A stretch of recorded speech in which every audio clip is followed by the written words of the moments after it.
Hello ठीक hello hello hello drive full drive output drive input drive ठीक है धन्यवाद। और कहा पोजीशन ऑन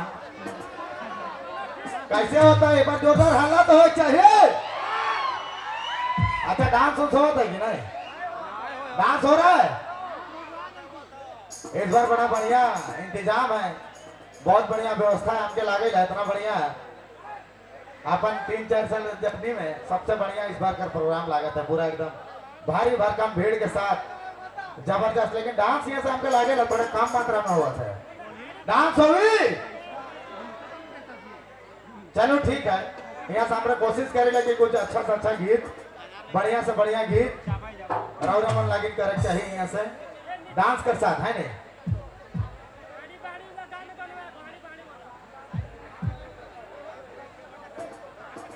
अभी से ही फरमाइश है बड़ भैया कर हम चाहत कि चलो यहाँ से स्टार्ट करल जाए। बहुत बहुत धन्यवाद राउर कर बहुत जरूरी है। चलो धन्यवाद एक बार नारा हो जाए बोलो बोलो शिव शंकर भगवान के। हाँ चलो ठीक है 1:30 बजे तो हमके लगे धीरे धीरे बैटरी पूरा चार्ज रहा लेकिन डाउन होते जाते हैं हमके लगे यहाँ से फिर चार्ज कर पड़ी। चलो धन्यवाद गाना के माध्यम से धन्यवाद। चलो बरस बाबू राउर कर बांसुरी कर बिना है बहुत अधूरा है देव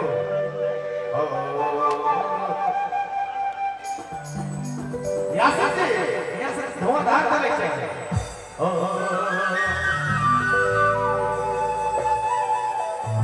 फरमाइशें की थे यहाँ से अपने डांस भी चल रहा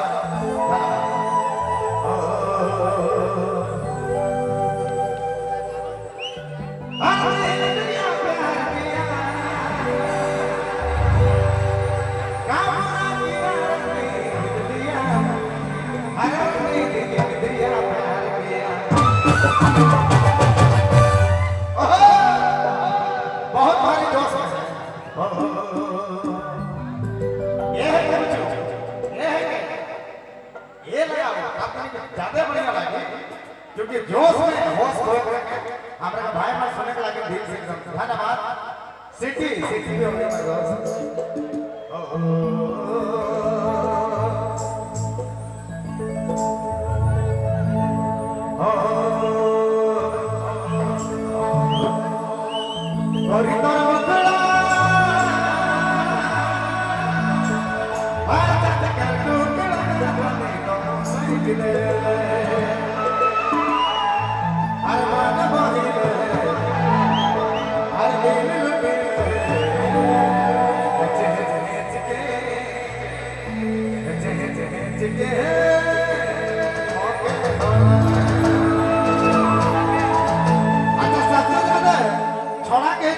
छोड़ी के हम ये बता रहे हो पहले सबसे ज्यादा के हिचके वाला छोड़ा के कि छोड़ी के छोड़ी मन के विकास करो चाहिए इधर साली बैठ जाए इधर से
Hey!